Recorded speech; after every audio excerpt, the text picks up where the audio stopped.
I still get really nervous. No, it's all right. Yeah. All right, I didn't do my routine earlier. Sorry. Red, yellow, yellow leather. Okay, all right, I'm on. I'm really excited to have on our Small Moment, Big Impact podcast today, Dr. Jennifer Johnston, the assistant professor for San Jose State and also the principal investigator for gene therapy working on a cure for Hemophilia A.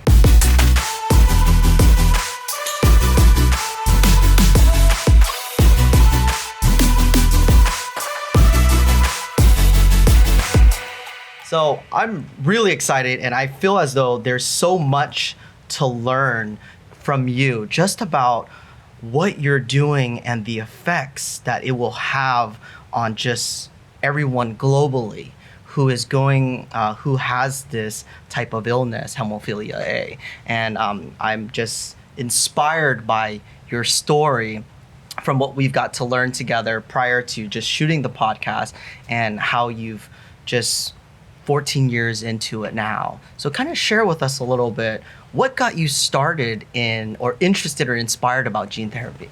I went to undergrad, and all I really knew was that I wanted to look in a microscope all day. Okay.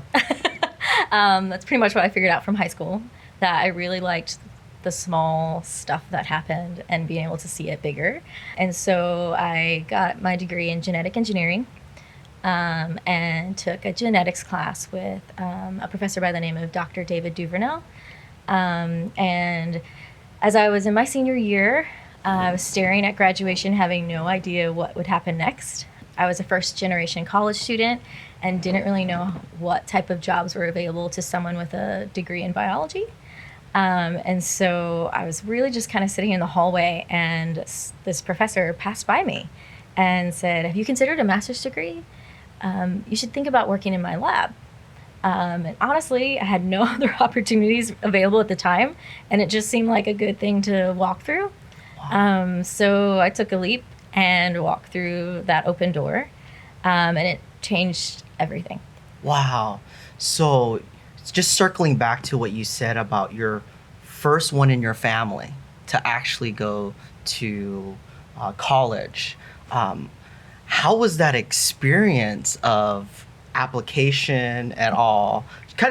I'd love to hear that. The application experience was, probably much different than most people now, I would say. I think I applied to one school. Okay. I didn't really know that people applied to multiple schools. I didn't have that knowledge. But I actually started out at St. Louis University. My mom was working at the hospital there, and there was a tuition reimbursement type of program. I went through my first 2 years there as an engineering student. Oh, so you started off as an engineer? Yes, I did. You would have worked really well out here in the Silicon Valley also. I know, right? I started off as a biomedical engineer. Okay. Still knew I wanted to do the microscope thing. Yeah. And my parents said engineering is the way to go. That much they knew. And 2 years into the program, the hospital took away the reimbursement. And so I was kind of stuck with this situation of how are we going to pay for this private institution, which we couldn't afford. And so I ended up switching from there to a state school next to my parents' home. Nice. And so I ended up finishing there and switched to genetic engineering, which is pretty much not the same, but was actually more of what I was really interested in, fortuitously. So the application process was much different than probably most people here in the Silicon Valley.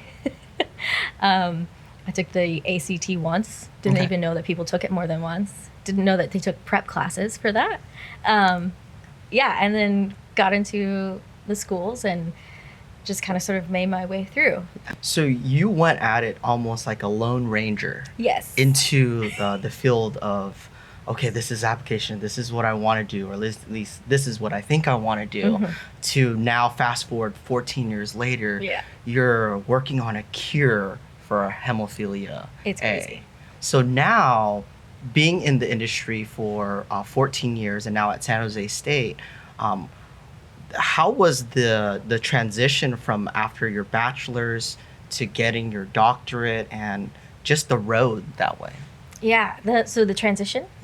So like I said, I had this genetics professor who I really don't know why he approached me, to be completely honest. I assume I must have got one of the highest scores in his genetics class. Okay. Fair enough. I assume it had something to do with that, being a professor now and how I choose students. But I ended up I was working in his lab as a master's student, and I was studying retrotransposable elements, which has not much to do with gene therapy. But Break that down in now. layman's terms. So what those are genes that jump around in our genome. Okay. So they've been around for a long time, and they move from place to place. And as a geneticist, I found that fascinating. So I took the opportunity to study that, and just in reading some background literature, I saw people were using that for gene therapy purposes to correct genetic disorders, like hemophilia or sickle cell even. And I found it really fascinating. And so I was ending my master's degree, and my PI, who is Dr. David Duvernell at the time, brought me into his lab and said to me, "Have you considered getting a PhD?" And I kind of chuckled a little, and I was like, "Yeah, I can't afford any more education." And he opened my eyes to this idea that when you get a PhD in the biomedical sciences, that you have your tuition reimbursed and you get a stipend. Oh. So it's like having a job, but you're getting trained for your next steps. And to me, that was eye-opening. I had no idea. Yeah. No one had ever told me that before. Not even as an undergrad. He was my first mentor. He changed my life significantly. Wow. And I'm very grateful for that conversation, that little conversation that we had. And like, I still remember to this day, it was very quick. Yeah. Just a little nugget that he like dropped. And from there, I applied to about 4 or 5 schools, and ended up getting accepted at Emory University in their pharmacology program. Wow. And which is actually one of the top 10 pharmacology programs in the United States. Amazing. And did my work there in a gene therapy lab, which is changing the world for hemophilia, especially in underdeveloped countries. Wow, that sounds like it. So let's chat a little bit about hemophilia A and the actual disease. Kind of break that down. I only started learning more about it from speaking with you this morning. Mm-hmm. So share with me a little bit more. Yeah, so hemophilia A is a severe disease for a lot of people globally. So globally, it affects about 300,000 people worldwide. They have major bleeding issues. And the way I like to explain it to people is that most people think, oh, you get a paper cut, I'll form, a little clot over it. My blood will stop, oozing out of my body. My white blood cells will go ahead and take care of itself. Right, exactly. For hemophilia patients, sure, that's the case, but it's really more of a problem as internal bleeding is an issue. So just walking up the stairs or doing a quick sprint or a marathon are things that hemophilia patients cannot do. Like they really need to think about all the movements they make, because those blood vessels in their joints are sensitive to that type of strenuous activity. And can rupture. And when it does, a clot won't form and they'll bleed out into those tissues. And so they can have really large swellings in their kneecaps and, other joints as well. Mm-hmm. And so in order to combat that, people who have individuals who have hemophilia A in the United States, let's say, will get regular prophylactic administration of recombinant factor VIII or a type of protein replacement therapy. And how often do they have to get that type of prophylaxis? That's a great question. So about 3 times a week. Wow. It doesn't last very long. That's the reason why the half-life of factor VIII is pretty short. And that costs up to $400,000 a year for patients. Just looking at the numbers for if there's over 300,000 people globally who are affected, and it's 400,000 a year. Is that just in U.S. dollars? Oh, yes, in U.S. In U.S. dollars. That's $1.2 billion a year just for treatment itself. Wow. So how does anyone with hemophilia A currently pay for their treatments if they're in a third world country? Right. So in a third world country, let's say like India, they're not getting treatment. It's just not offered to them. Wow. And so those patients are kind of sort of walking around as a ticking time bomb. Oh my gosh. In essence. And mostly they don't live to be past 30. Wow. So how does one get diagnosed or know that they have hemophilia A to even begin with? Yeah, that's a good question. So it's a genetic disorder, which means it affects children at birth. And it's also a predominantly male disease, since the gene that's missing is on the X chromosome. Okay. So we call it, as a genetics term, it's an X-linked disease. Male. Yeah, so usually during circumcision is when you find out that a baby is a hemophilia patient. Do they just start bleeding out? They'll start bleeding. Well, yeah, it won't heal. Stop. Yeah. Exactly. And just throughout their lives, is it just something where you have to just constantly be on watch? Constantly be on watch, yep, especially in underdeveloped countries.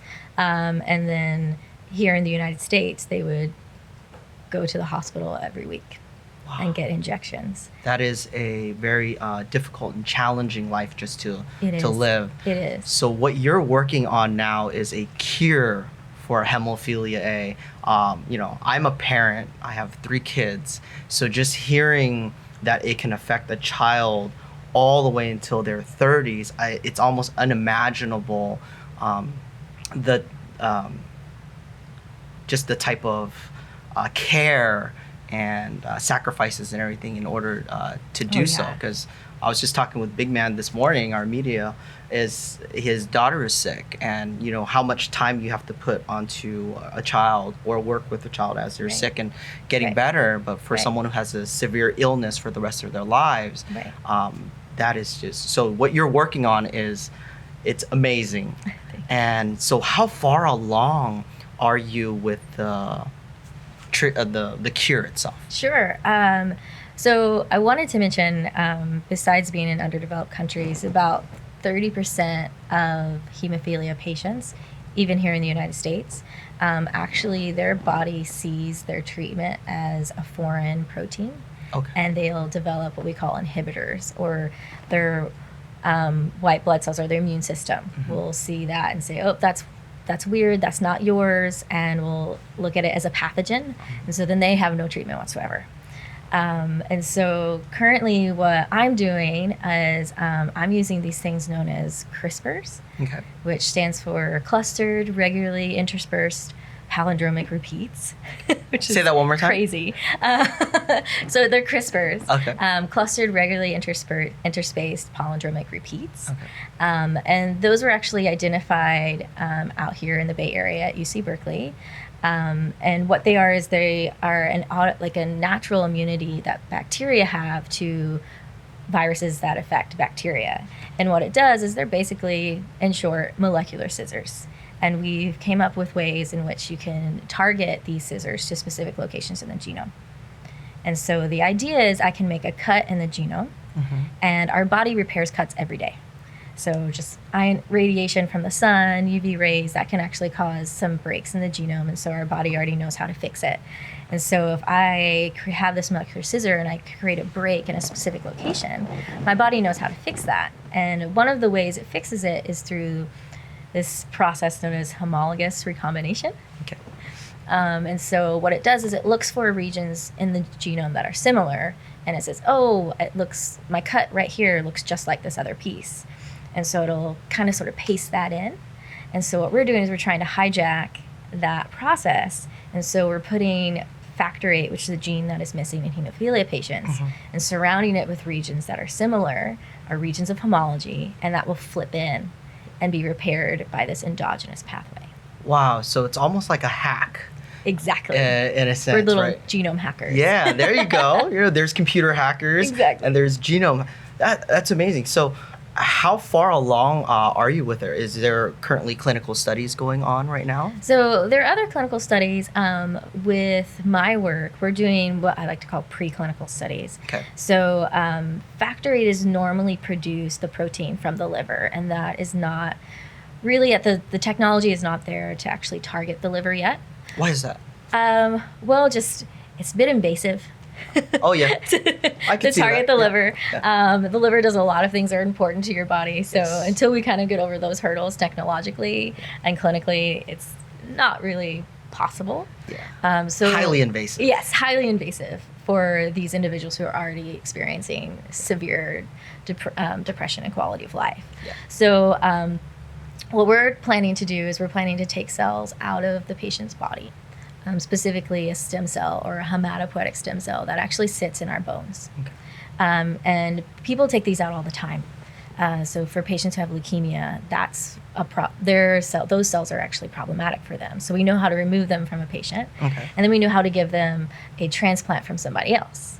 And so we know how to remove them. We know how to put them back in. Now we just need to figure out how to change their genetic. So I need to find a location to actually insert factor VIII as a gene addition type of therapy as opposed to a gene correction. Wow. Does that make sense? Yeah, it definitely does. So what gets you, what's inspiring, what's keeping you want to do this? Because I know that it's not going to happen overnight. Right. It's going to be a very lengthy and challenging process from A to get to Z to where the cure is actually done. Right. What motivates or what inspires you to continue to do this type of work all the time? So actually, I would actually say my students are what inspires me. Okay. Which is probably a little shocking. So I specifically chose to go to an institution like San Jose State because I wanted to make the same change that my mentor made for me a long time ago. So a lot of students at San Jose State are first gen. Yeah. And a lot of them are underrepresented minorities in the biomedical field. And so I wanted to be a part of that. And so by giving them this little taste of research that has a huge clinical impact, I can continue every day past like the hurdles that happen in normal research and can just continue to say that we're going to continue to make progress. And in so doing, I'm changing the face of science and I'm giving these people hope and guiding them and hopefully being a part of their small change. Yeah. So if we circle back, your first mentor was the one who made that small moment that made the big impact. Right. And now you are paying it forward. Right. 10x with every student that you come in contact with. You're now placing that small moment and giving them a big impact in their lives. Right. Wow, that is amazing. Like flat out, I have to say, hands down, not only for you to experience that, but now you are helping others. And for me, just to see that is that you're trailblazing this, but you have others behind you that are continuously going to move this forward, all the way through. So if you had an estimate to say how much longer before you kind of see this through, or where you'll have like that breaking moment of this is working and it's going to go through, what was your estimate timeline be? My timeline? Yeah. So I'm shooting for like a 10-year plan, I think. And I could be completely off on that estimate, but I'm shooting for a 10-year plan. So currently right now, what we're doing in the lab is we are trying to find the best location to actually insert factor VIII. So one of the locations that we're actually looking at is what is known as the RHD locus. Okay. So that's the site in red blood cells that tells you whether you have a blood type that's positive or negative. So there's lots of people walking around with negative blood type, and they seem to have no consequences for that gene being disrupted. And so we're trying to insert factor VIII in that location. So that way factor VIII can be produced from red blood cells, and those red blood cells can kind of sort of circulate within the body as factor VIII protein factories.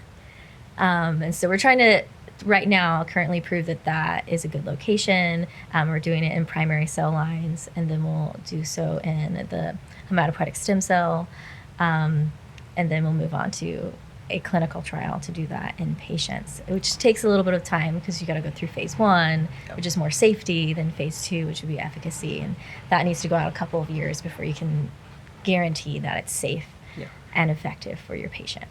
So not only do you do preclinical, then you have different phases, and then all the way down the line. But to have a plan, an actual timeline, it's definitely a way to kind of work towards that too.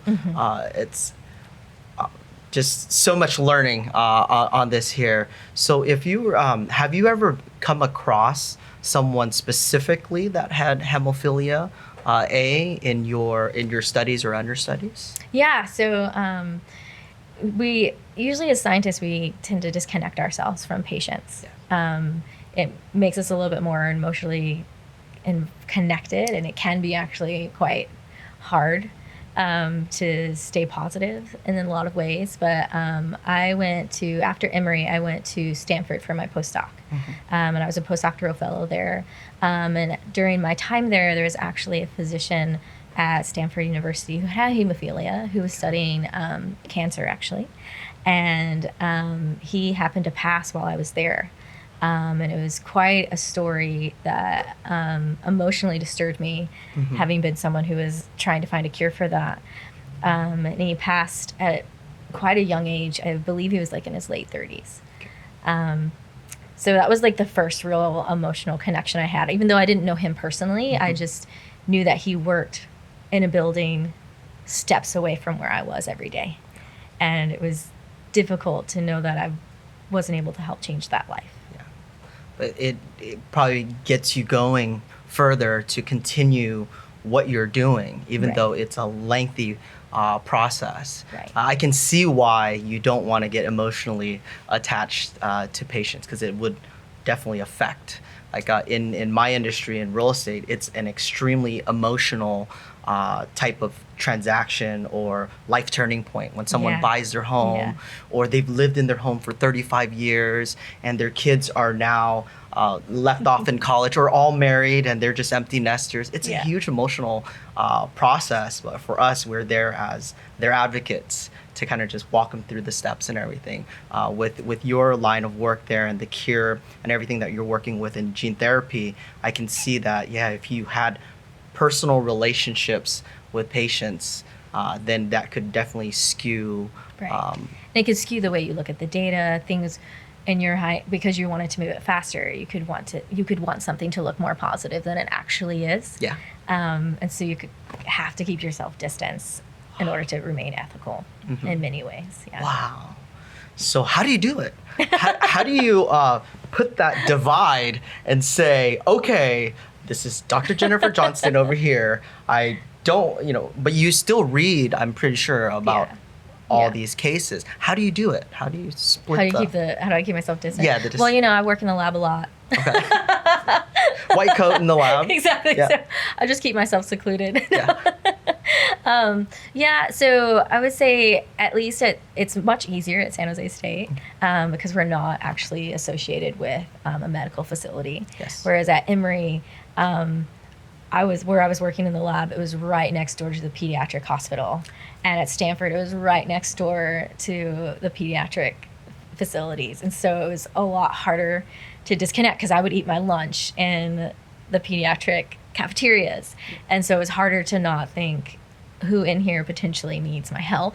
Got it. So it's a little easier at San Jose State. It helps keep me more focused with being the mentor and trying to give students a translational, research experience. So it's a little bit easier that way.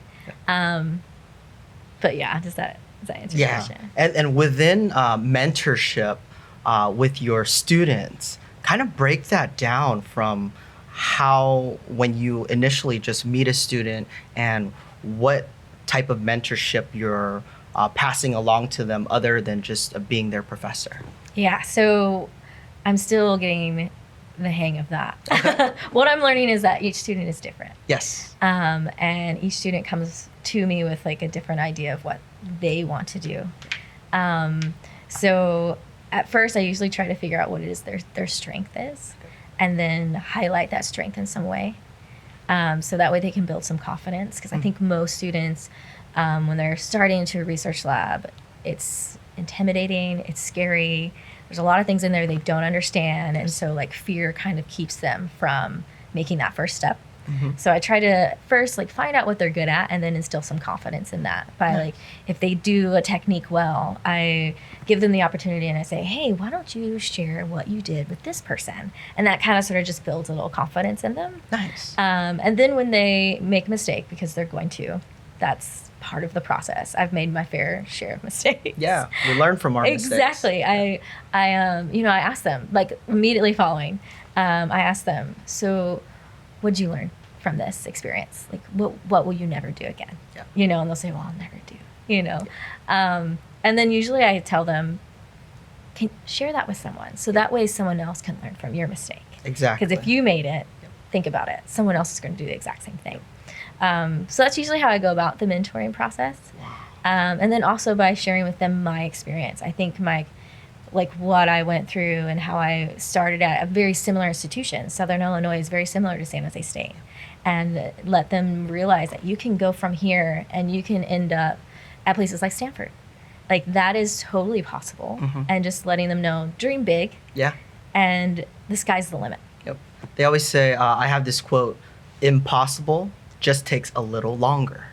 That's all it is. That's true. You just keep working at it. Right. Wow. So how many mentees would you say that you have till today already that you've been working with? Yeah. So I've been at San Jose State for 2 years now. So I would say just at San Jose State, even though I mentored a few students while I was at Stanford and even at Emory. I have currently 10 students in my lab.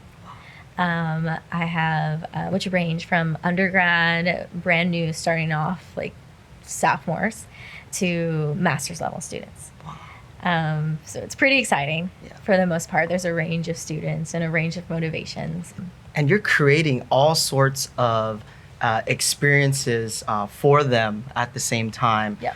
What amazes me is that what you said about how you instill confidence into them, and even leaving it open for yourself to be vulnerable, to tell them about your mistakes and what you've learned, so that they can move themselves forward too, and giving them the possibilities of being able to go from wherever they're at to Stanford University, which one of the best colleges out there in the nation itself, and to be working together side by side with you on this this cure for hemophilia. So it's really giving them the range of, you can literally do anything. Exactly. And not necessarily do they have to stay within gene therapy for hemophilia A. If there's something that, let's just say, cancer and illnesses are all around us. All around us. And when you were talking about how the patients have to go visit 3 times a week, it just gave me thoughts of one of my really good friend's mother, who is going through dialysis, and he flies up from San Diego to take her to her dialysis appointments, and just her current life situation and how things have changed so dramatically. And even with him to be able to take off from his work to come up and take care of mom, it's a story in itself to just say, illnesses is everywhere. So with what you're doing with your mentorship to these students, I admire very much, because now not only can they continue in gene therapy, they can, if something becomes near and dear to their heart, they're able to take that and then focus and emphasize on that specific matter or disease to itself. And one of my favorite things to do with my students is I like to take them to national meetings. My favorite is the American Society of Gene and Cell Therapy, because there we're kind of like small fish in a big pond. So most people who attend that conference have an MD or a PhD or both. Or the CEO of a biotech company that's working for trying to cure something. And I like to expose them to the field and what's like potentially out there. And when I take students there, they get to see the current success of clinical trials. And for example, this May, I took a few students and we got to watch individuals that couldn't sit upright. They had muscle atrophy. And so none of their muscles could like actually function. They had to be on a respirator for their entire lifespan, because their muscles just couldn't, contract in order for the lungs to expand and contract. And so we watched a video of children, babies that couldn't breathe on their own or even hold their head up, get a treatment, and in 6 months' time were off the ventilators and were holding their head up and then started to move around. And I like being able to show that to my students so they can see there's so many other things out there that you could do. Yeah. And so many other clinical trials that are happening that you could be a part of. Yeah. It's revolutionary. Yeah. All that is extremely life-changing. Wow. And yeah, you're shedding a lot of light for them, just as even in our industry of real estate that I am in, for a lot of agents, if they've never been to a national convention, right. To see how, and I'm amazed myself every time I go on a convention and I meet a team of 11 agents who are doing 300 or 500 transactions a year, and the way that they're systematically doing every single thing that's so regimented, it inspires us because we're here in Silicon Valley where we're in the tech hub. Yeah. We might have too many apps to where we're not as efficient anymore, but just to see and learn from others and see what they're doing so well and their successes, right. You can always bring that back and then succeed and then share the story too at the same time. Mm-hmm. And that's what you're doing with your mentees, right. And what your mentor did for you. That is that small moment, even though you said that it was quick. It was quick. It was just a fast, quick conversation, but it led you to where you are today. You've got to be so proud of your accomplishments and your family too, of what you've been doing. Oh yeah, my family's definitely proud. I don't think they ever understood really what was happening while I was doing it. My dad used to tell me that I was a professional student because I never was like really getting that paycheck. But yeah, they now, well, I think it's like once I got to Stanford, they're like, oh, this is big. She's doing something big, you know? But yeah, they're very proud of me. And I have to give attributions to Naomi, introduced us for this podcast here. And wow, this, I have to say, hands down, this has been my most exciting podcast to shoot so far, because I've learned so much about what you're doing and in your field.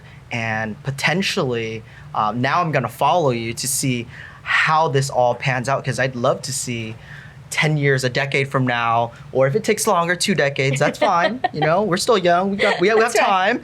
And shooting for 10. Shooting for 10.